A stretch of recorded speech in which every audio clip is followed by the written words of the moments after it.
Welcome to our podcast, A Shot at Bliss. This is Yadi. And Melly, and this is another episode of our series, Bliss in Disguise, where we will be discussing all those daily moments that can negatively affect your day. Yeah, and as little as the challenge is that's thrown your way, it can totally mess with your mood. So in this series, we will share with you guys how we deal with these obstacles and the negative mentality that follows to create a pattern that allows us to live a more conscious and overall happy life. And today's episode is about digital detox. Today's topic is about detoxing digitally. all that screen time. We're going to make you question, how much are you spending on your screen time? Mm-hmm. And I feel like this is something that people don't really realize that they're doing, right? Spending too much time in front of the screen. So I feel like today, if you listen to everything, you will definitely question yourself. And hopefully you guys can do a positive change if that's what you feel like you need. Yeah, we challenge you to look at how many hours of your day are you spending on screen time? Is that normal or is it too much? Yeah, and technology has made it super easy for us now to check how much time we have been on our phones. So you simply have to swipe to the right and you can see how many hours you've been on your phone and exactly what applications you've been using and for how long. That tells you the apps that you're using the most. So you know which one you need to cut back on. Yeah, for sure. It also tells you your daily average. Mm-hmm. And I believe your week's average too. So yeah, maybe use that as a measure to make sure you are cutting back on your screen time. Mm-hmm. We kind of want to start it off a little fun, and we want to kind of take it back to our teenage days when we would start seeing the first people that would have phones. Mm-hmm. Because back then, in 6th grade, not everyone had a phone. No, it wasn't common. No, maybe 1 out of 5. Yeah. Or literally. Maybe 1 out of 10, maybe. One out of the entire class. So I remember back then when people would start getting phones, it was so new. I think I started asking for a phone in 7th grade, but it's not like I got it. Yeah, same. Yeah. But do you remember what phones even did back then? They didn't really do much. No, it was literally, for texting and calls. And that's it. Recording music. Yeah. So you can put as your ringtone. Yeah, setting your ringtone to your favorite song. Setting your voicemail. Oh, your voicemail. Yes. Also the camera, but the camera would suck. Oh my gosh, yes. So bad. But hey, you still uploaded those to MySpace. Yeah, I know. So what was your first phone? My first phone, okay, so my very own first phone was a Samsung, and it was the swipe up where you would you would flip it and swipe it up and it'd have the whole keyboard. Yeah, I think I remember that one. Yeah. It was gray and black, right? Yeah, it was. It was like a brick. That it was a brick. It was, no, actually mine was super little, but it was really thick. Yeah, it was really thick. Yeah. So it was super tiny. And then after that one, they discontinued that one. And then the bigger one came in. So it was a lot bigger. So and it was more of bigger one. No, I never got a bigger one. Oh. I kept that phone. I got that phone, I want to say when I was 14. Mm-hmm. That's around the time I seen it. Yeah. Yeah. And then I kept it up until I was 18. Oh, yeah. Okay. Yeah. So I never switched phones. I had the same one. And the only reason why I switched phones because my husband back then, he was my boyfriend. He gifted me an iPhone for Christmas. Wow. Yeah, it was my birthday or Christmas. I don't even remember. But he gifted me a white one, and it was iPhone 4. Wow. But it was the newest one. And yeah, and then I got rid of my old one. But I still have it. No way. Yeah, I still have it. My daughter plays with it. That's crazy. That phone's been through a lot. It has. Yeah, but that was my first phone and the only phone that I ever purchased. Mm-hmm. It was everything to me back then. Man, it was you couldn't even do a quarter of what you can do now with phones. at all, at all. I But know. it was still, I mean, It was the thing. It was the thing. And honestly, I mean, I wouldn't mind if we went back to those days I know. where you didn't have to rely on your phone so much. What about you? When was your first phone? I was like 16 maybe when I got my first phone. Because I would use my mom's phone before then. We would share it. I don't know how we even shared it, but we shared it. At like 16, I got my first one, and it was the chocolate. Oh, the chocolate. The black and red one. Yeah. I remember people getting that in 8th grade. I was like, oh my gosh, so pretty. The white one. Yeah. The red one was like, oh my gosh. Or the razor phones. Remember oh my gosh, those? the razor phone, the pink razor The pink phone. razor. That was a thing. Yeah, I never got the razor, Me but neither. I love the chocolate. It was so tiny. Yeah, so cute too. It was like glossy, right? Yeah. To text on that one, because it didn't have like yours where it had the full keyboard, I'd literally have to press each number. Oh, that's right. a whole bunch of times to get to one letter. Yeah, that's so funny right now that you mentioned that you used to share a phone with your mom. So in 8th grade, I remember my dad buying his first like BlackBerry phone. And he gave me his old one, but the only reason why he gave it to me was because I think like he switched lines, but I don't know how it worked back then, but that phone still worked for another month. Oh, yeah. So basically, he had already paid it for the rest of the yeah, month. he had already got paid a it, but new we one. had the same numbers still. He would get my texts and he would get my calls, everything. What? That's so weird. It was so weird. But it was a flip phone. I remember it was like a Nokia. I don't even know, but it was a flip phone. It was like blue with silver. And that's where I learned how to text like super fast too. Yeah. On that type of number. What is it? Like keyboard? The number one. the number board. Yeah. And man, I can't believe, I feel like if you were to give a kid a phone, like a flip phone, they'd be like, how do I text with this? I know. Right? Yeah. Yeah, I remember. I bet you it wouldn't take them that long to learn though. True. It didn't take us that long. No, but then that's all we had. That was like Yeah. the most technology there was back then. Yeah. Well, besides computers, but Yeah, it was either that or the iPod. oh, the iPod Nano, Yeah. the little one, The right? shuffle. The shuffle. Oh, the shuffle one was the little Tiny one, huh? Yeah. But yeah, when we didn't have phones, we had to do a lot of stuff because our phone didn't really do much, we had to memorize phone numbers. I had to memorize I had all my friends' phone numbers memorized. Yeah, me too. Maybe it was because I shared a phone with my mom, so I had to like know it to call them, but No, I mean, because we also had house phones back then. oh yeah. So we would, do most of our calling through like landlines. Yeah, that's true. And our phones didn't have internet. I mean, you could pay extra for internet, but it wasn't like the internet And now. it was hella slow. It was slow. You couldn't see anything really. No, you can see like three words per like page, and then you had to go down or click to the next page. So you had to, we had to connect the internet to Google anything. Was there even Google back then? I don't know. I don't even know. I don't I think remember. it was Yahoo. Yeah. That was we Or used like- the most, or AOL. AOL. Yeah, so those were good times, right? Like you couldn't be on the phone and use the internet at the same time. Oh yeah, those was with landlines though, right? Yeah, with landlines. No, but with cell phones, it was like you had to wait till after 9 p.m. to call. Oh. Because then you had unlimited. Oh, that's right. That is so funny. Or unlimited text, and that came in way later too, because you had to count how many texts you were sending out. See, I never experienced that because I always had Metro. So with Metro, you just paid for the unlimited, and you could just use it whenever and however many times you wanted. So I always thought it was kind of cool. I mean, it didn't work very well. Like when we went camping, we would camp a lot. So I never really had service. But I never had to watch my minutes, when I was talking to people. And I remember some people would be like, oh, my minutes. And I'm like, dang, get yourself some unlimited minutes. Switch to Metro. I know both of us recently went through like a period when we felt like we were getting addicted to our whatever it was, like Phones Netflix now. phones. Yeah, we felt like we were getting addicted to it. So when do you think that addiction started? Well, for me, it started when I would say about 2 years ago, and I just found myself watching shows on my phone all the time. Yeah. Right.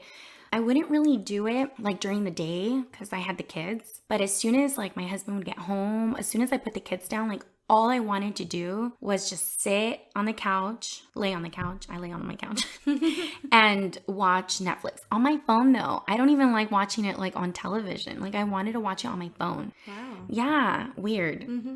Yeah, I just felt like once, the show was over, I'd just pick up another show, and that's just what I did. And I did it for a while, and then at some point I realized, dang, like, you know what? I need to be more productive, I really need to start being more productive. But I just kind of kept going until my shows were over. And then finally, I realized there's no other shows I've been interested in watching. Why am I trying so hard to get stuck on another show? Yeah, exactly. Yeah. Sometimes you just keep looking and you're like, it doesn't, but you just keep going. Yeah. And you're like, for what? Because you know it's going to happen. Yeah. You know you're going to get addicted and you're going to be watching every single episode, and it's going to be so hard for you to go to sleep. Like turn it off to go to sleep. Yeah. Oh my goodness, girl. I'm the worst too. Like when I'm into a show, I stop watching it like I'll stay up till 4 a.m. when I know I have to be up super early in the morning the next day. So I was just like, at some point I was like, you know what? I haven't been productive. All I want to do is watch Netflix. I have to stop. It really just kind of took me to be like fed up with it. And also no other shows caught my attention because I had already binge watched like a ton of them. 7. And check this out. All my shows are like, they have to have like 4+ seasons. Oh, dang. Because I don't like when shows just end so fast.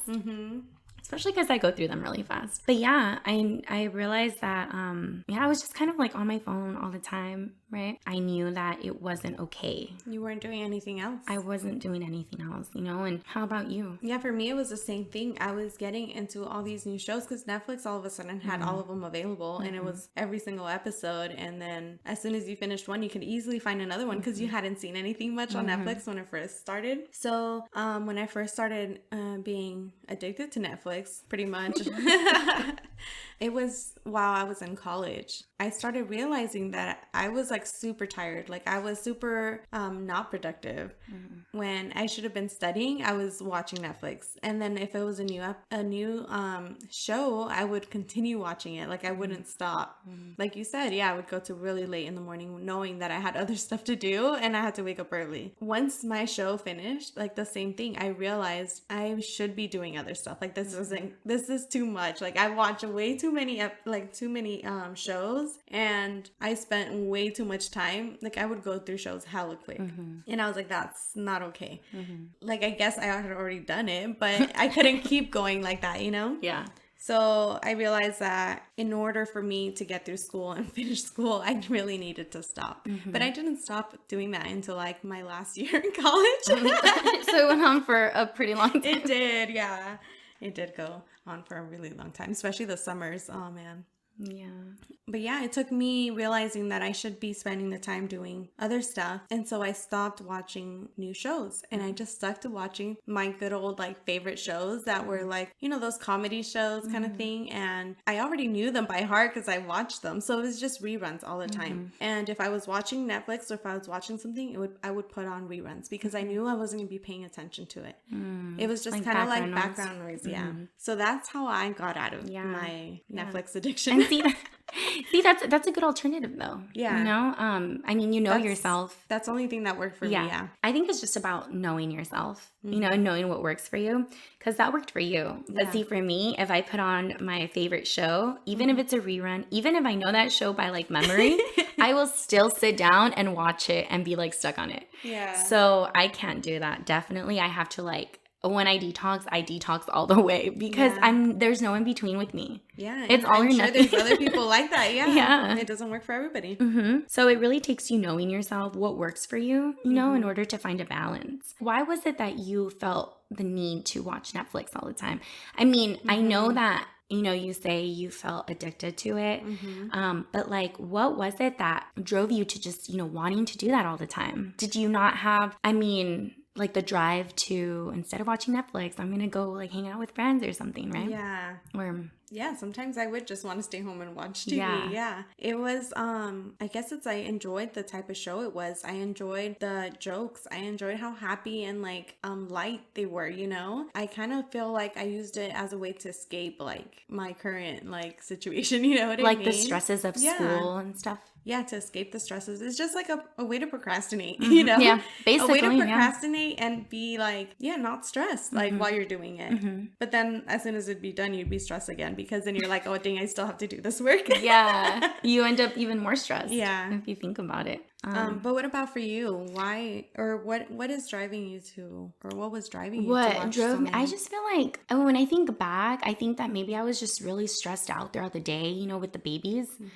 I mean, at that time they were smaller. So I just kind of, it was my way of just doing something for myself, Yeah. you know? And for myself, I mean like finally being able to be lazy and not cater to anyone. I just wanted to throw myself and just watch something and not think of anything else, right? Yeah, it's just something that doesn't take much effort to do and you enjoy it. And I enjoy it, yeah. So also like you, I like to keep my shows light and fun and, you know, funny because, you know, with the stresses of life and stuff, like the last thing you want, or at least for me, the last thing I want is to Exactly. watch something that's like super heavy and it's gonna like probably make me cry or ponder on life, you know, Yeah, like exactly. when, you know, I'm basically doing it also to kind of just, I don't know, escape my reality for a little bit. I mean, not that my reality is bad or anything, It's just to but it was get just, out of your head. yeah, it was, you know, like a moment of just feeling like Relax. relaxed. Yeah, there's just so much going on at that time, you know. I feel like I did it because I don't know, just to avoid or not just because I just didn't want to do A way anything to else. wind down your day.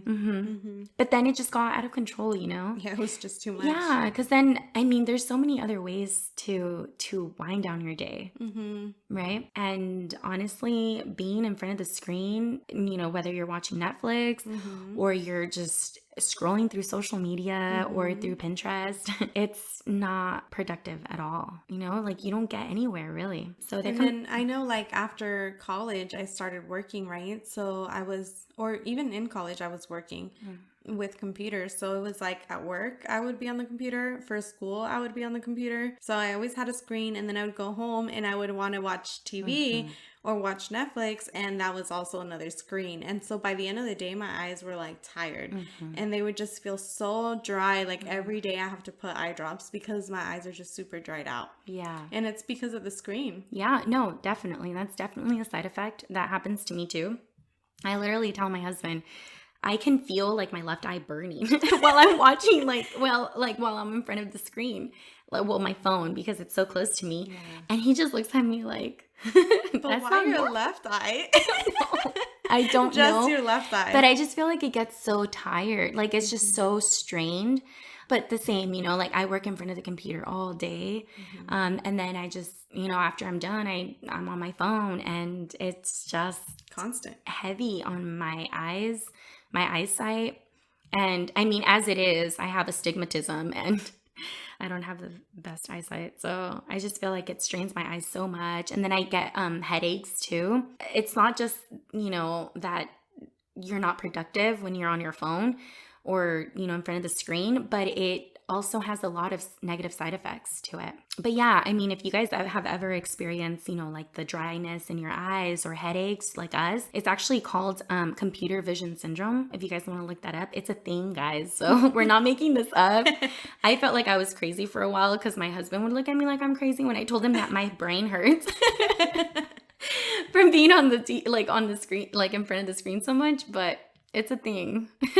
Yeah, so it can cause like not just the dry eyes or the headaches, but it blurs your vision. You can have less efficient sleep. That's a big one for those of you guys that like to be on the phone like at night while you're in bed, and that's like the last thing that you do before you go to bed is be on, you know, in front of the phone. That can, you know, maybe that's a cause of your lack of sleep.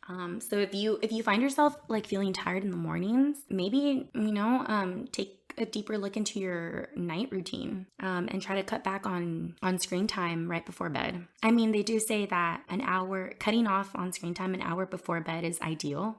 So, I mean, if we can stick to that, then we'll avoid not having a good night's sleep. Yeah. There's also that whole fact that everybody says that all this screen time is going to cause us to die earlier. Oh my gosh. It's crazy to think about it that way. But it's true because majority of the time when you're on a screen, you are sitting down or you're laying down. You're not being active. Yeah. And not only that, but it can also cause poor posture. I mean, working long hours on a computer, like your posture has to be good. Yeah, not only on like your back, but also like your hands positioning, everything, Your like neck, your head, everything. Yeah, there's a lot of things to think about when we think, considering how many hours you spend on screen time. Yeah. Because they say that the average amount that an American spends in front of the screen is 11 hours. That's a long time. A full day. Yeah. So I don't even know how we make that happen, but we do. And then we complain that we don't have enough time in our day. I know, right? But yeah, 11 hours is a long time. And then checking your phone every 10 minutes is also average. That is crazy when you look at statistics. I think it's time for all of us to look a little bit deeper because we're kind of throwing that, the term addiction out there very lightly. But it's actually a thing to be addicted to being in front of the screen, screen time. And it has affected our younger generations, I think a little more than it has us, just because we didn't grow up using it our entire life. Yeah. But now there's tablets and, phones and computers and televisions. And they start at such a young age with everything. Yeah. I mean, parents are giving their 2-year-olds tablets. They're gifting them for Christmas. Yeah. Like it's the thing. If us, that we didn't grow up, with a tablet, and we didn't grow up with phones that literally has access to everything now, right? Yeah. And we feel like we were addicted at some point. Imagine the younger generations, our children, our siblings. Imagine their impact with that. Yeah. Having it at an earlier age. And I'm sure that if it affects an adult, it's affecting a developing brain. Oh, yeah. I know even like Steve Jobs once came out and said, right, that he didn't give the iPads to his kids. Yeah. Like his kids didn't use his own iPads that he created, And that is so crazy to think of it. I mean, he's the creator of them and he obviously knows the effects of them too. So it's really surprising to think that he himself doesn't allow his children to use them. Yeah. Right? So that's really something to think about too. And then there's also this private school here in the Bay Area that I've heard about where it says that it's a private school that doesn't allow any tech on site. Yeah, no technology. On campus, yeah. Yeah. So they don't have any technology, but the curious thing about it is that the majority of the parents from there are tech execs. Yep. Tech execs are sending their kids to a school that does not use any technology. Yeah, and I'm sure there's many reasons for that. Like we mentioned earlier, there's a lot of side effects to screen time. And in children, some of the side effects are like how it shortens their attention span and it halts their creativity too. Yeah. So, I mean, these tech executives know what they're doing by sending their kids to these types of schools. Yeah.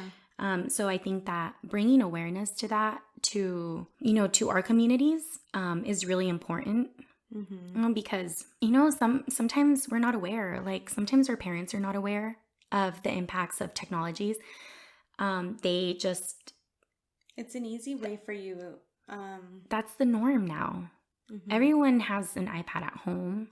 Well, not anyone, guys, because I don't own an iPad actually, but your phone. But I have my phone and it's the norm. It's abnormal to not have an iPad at home. It's abnormal now for kids not to have tablets, if you think about it. Yeah. It's really important because, like we said, it does come with addictions. And it comes with consequence in the development of their brains. We want to take a minute to tell you a little bit about our podcast journey. We have been loving doing these podcasts for you guys. And honestly, we don't think we would have been loving it this much if it wouldn't have been made this easy for us. So if it has ever crossed your mind to start a podcast, we want to tell you, go for it and do it with Buzzsprout. We did lots of research and watched videos and read many reviews, and nothing compared to Buzzsprout. Buzzsprout has made it so easy to launch, promote, and track our podcast. Everything on the website is as easy as one click of a button. From uploading your first episode to getting your podcast on all the major podcast platforms like Apple Podcasts, Spotify, Google Podcasts, and many more. But tracking the podcast progress has definitely been our favorite feature on the Buzzsprout website, as it breaks it down into top apps, top episodes, and what part of the world people are listening in, all with the exact numbers. So follow the link in the description to let Buzzsprout know that we sent you, and to give you a $20 Amazon gift card if you sign up for a paid plan, all while helping support our show. Join us in the podcasting world made easy with Buzzsprout. So we found a list for you guys, a list of 9 warning signs to determine if your children have a screen media addiction. Mm-hmm. And this doesn't just go for children. I mean, this article is talking about how to identify if a child is addicted to, the screen, but it also applies to teenagers, young adults, even adults. These questions, you can ask yourself these questions and determine whether you believe your child or your loved one or a loved one needs maybe to cut back on some screen time, right?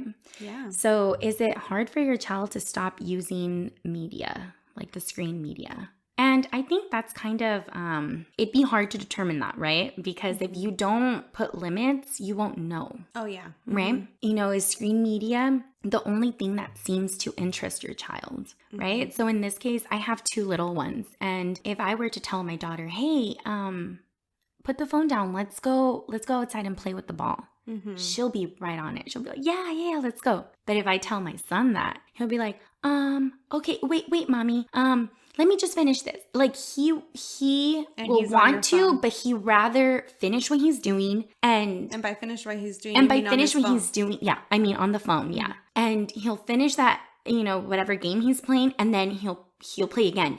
And he just kind of won't have control of it. Mm-hmm. You know what I mean? Again, he is younger than she is. He's 4. But that already tells me the different personalities they have and how I need to watch myself a little more with my son than I do with my daughter. Mm-hmm. Because my daughter easily puts the phone down, but my son doesn't. He doesn't put it down as easily. When I was going through these questions, I was obviously applying it to myself and my children and my husband. He doesn't get away with this either. He's not going to get away with it.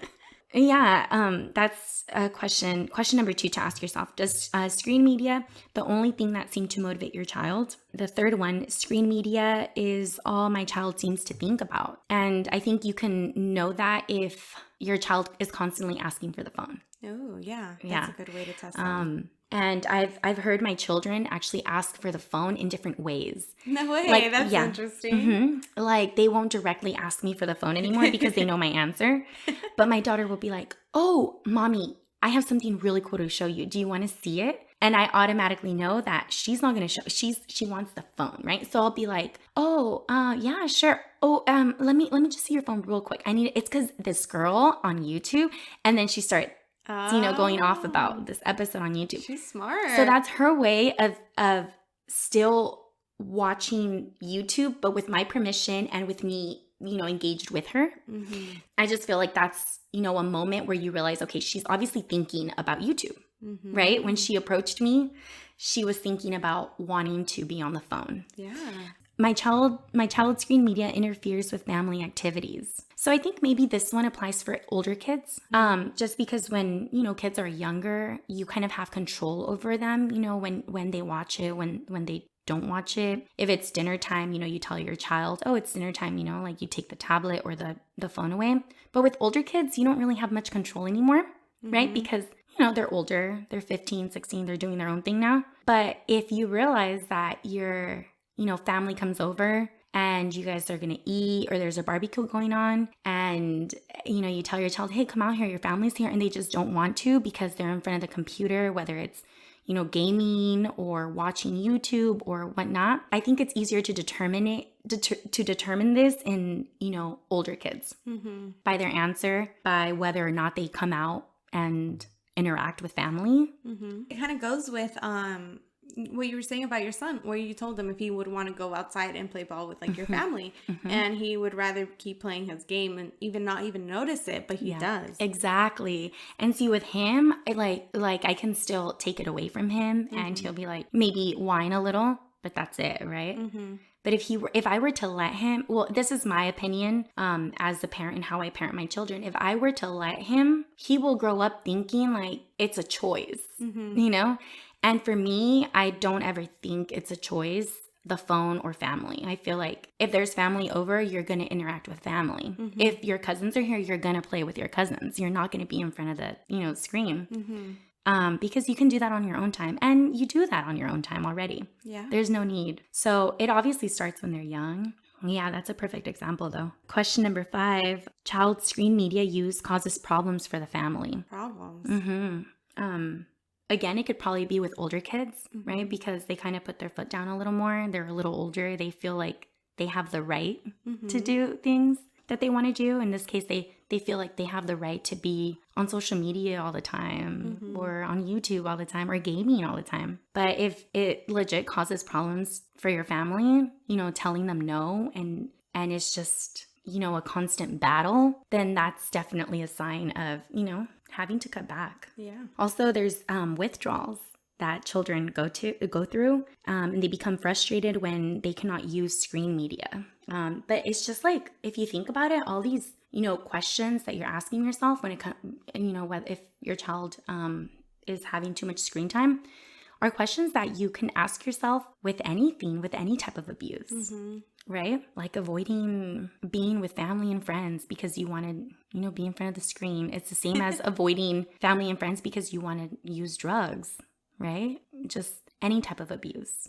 Question 7, does the amount of time your child uses or wants to use screen media increase? Oh, yeah. It probably does. It's kind of like how you said your son doesn't even notice it. Again, right? Like, it's kind of like us when we can't stop watching a show. Like, it just keeps increasing every night and you're up until like 4 a.m, Yeah. No, seriously. And question 8, does your child sneak around to use the screen? When they're trying to hide it.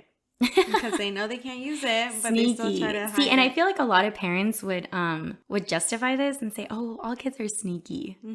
I mean, they are, but it's still a red flag. I mean, they're not going to be sneaking around to read a book. I know, right? Yeah. And number 9, is screen media the only thing that helps your child feel better when they're having a bad day? Yeah, that's a big one. Yeah. I think so. I don't think I've experienced this. With your kids? Yeah. Maybe because I don't use it as an alternative. Like, I don't tell them, oh, you want to feel better? Like, you can have some phone time. Yeah. I never use that as an alternative. I won't even bring it up. Honestly, I won't even ask them. Like, the only reason why they use it is because they come to me. I don't ever hand it to them. Yeah, I think that's definitely also. I mean, all these are red flags. I mean, we said we had this too with Netflix. Like, we used it at the end of our day because we had a rough, stressful day, and that made me feel better. That was the only thing that made me feel better. Or it was the one thing you were looking forward to at the end of the night, right? No, seriously. Yeah. Yeah, that's so true. See, these things apply to not just children, it applies to us as adults. To everyone. Yeah, to everyone. But definitely, like if you're a parent like me, we're already adults. We know better. So let's raise our generations to be better than us, right? Especially them that they're growing up in the midst of all this. We want different for them. We want them to be able to express themselves, to be creative, to be able to socially interact with other children at the park. With new people. Even with their own people that they already interact with. The first thing they want to do is they want to be on the phone together, right? Yeah. Instead of playing outside. I took my son to the park the other day. I met up with my auntie and she has a son. Okay, this gets complicated again. My little cousin is my son's age, so I call him my little nephew. But anyway, they're cousins. So they were playing, and then I think an hour after, they started saying that they were bored and they wanted to use the phone, and they were, trying to sneak around to get the phone and watch like superhero videos. And I was like, oh my gosh, that's insane. Like, yeah, I don't, at the park. Yeah. Like kids used to beg to go to the park. I don't ever remember being with my friends or my cousins and wanting to like do anything but be with them and play with them, So I find that so crazy. So I read an article to help out with this. So they suggest a way for you to find an alternative for your kids when they seem to be too much into screen time. Try asking or try having a real conversation with your kid and see or ask them about the content that they are obsessed with, and ask them why they like it. Why is it that they like watching it? And maybe that can help you understand why, and you can use that why or that reason they like it and find an alternative to it. Maybe find a book that's about those things so they can start reading it instead of watching it. Or I know you said that your daughter likes to act. So instead of watching other people act on TV or on screen time, instead like having her do it, or doing it with you, like you had said too. Yeah, that's a really good alternative, Manny, because I know for a time my son liked watching, I think he's more into, like dinosaur stuff, but he watched, I think that little boy Ryan for a while. And what he does is he just buys toys and they open up the toys and play with them. I think. I don't even know, but that's a thing on YouTube, right? So I know what he liked. Obviously, as a kid, what he liked was, a new toy and watching like the process of them opening up a new toy and playing with it for the first time. So, in that case, if your children like to watch that, go to the store and buy a toy or two toys, right? And open it up with them and, interact with them in that way. Yeah. Instead of them watching other people do it, let them live that. Yeah. I mean, we're not even going to get into this, like how it affects teenagers. We're kind of, sticking to how it affected us and our children, right? What we know.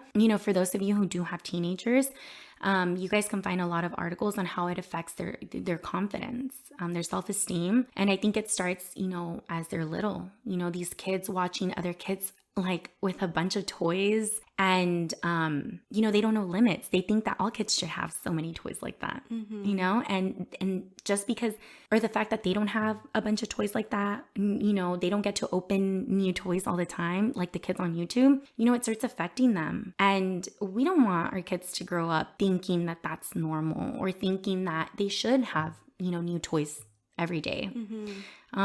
So, as they get older, they watch all these, people their age, adolescents on TikTok, living that lavish life, a bunch of likes or followers, or I don't even know what you can get on TikTok. It starts affecting our teenagers and how they live their life and how they wish they were them, right? And it's all a cycle. It starts when you're young, and it's just really super important for us parents to really keep an eye out for our children and be aware of the effects of screen time. Yeah. And again, by screen time, we mean, phone usage, video games, TV, tablets. Computers. I also remember the whole thing about like new toys. I remember when I would go visit my cousins, or I would go visit somebody that I was going to go play with, like just the excitement of seeing their toys, because their toys were different than mine. That was also exciting. Yeah. So that could be an alternative too.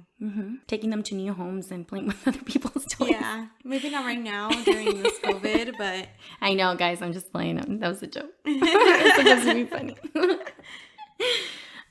But for us adults, like there's some ways for us to like just little ways that we can change that to help us cut down on our screen time. As simple as turning off notifications. That way you're less likely to be checking every 10 minutes. Yeah. Like social media notifications, notifications that you really that they're not important, right? Yeah. Instagram, My favorite Twitter. one to turn off the notifications for are group text. Oh.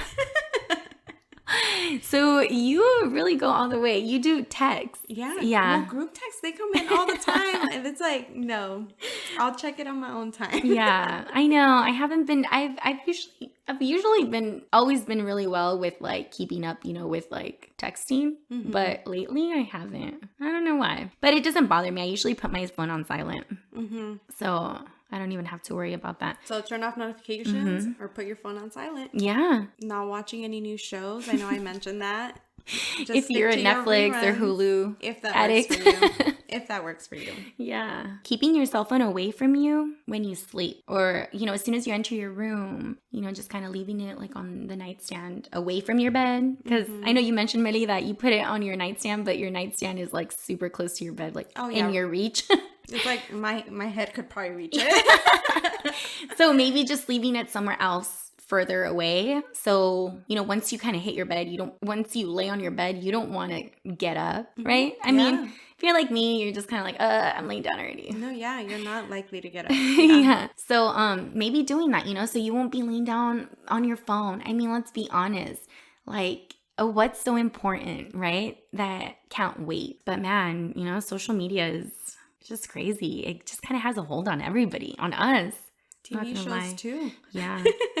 It just takes a little bit of willpower and applying these to, or finding what works for you so that you can cut down on your hours of your screen time. To avoid headaches. And be more productive and be able to do all those things that you say you don't have time for. Yeah. Yeah. Remember, guys, 11 hours is average for an American. That's crazy. That is pretty insane. So that's it for today, guys. We hope you enjoyed this episode. Don't forget to check us out on Instagram and Twitter. We have a Twitter, guys. Go follow our Twitter. And if you listen to us through YouTube, don't forget to like and subscribe. Leave a comment, guys. We so really appreciate that. And we'll catch you on the next one. Bliss out, guys. Bliss out.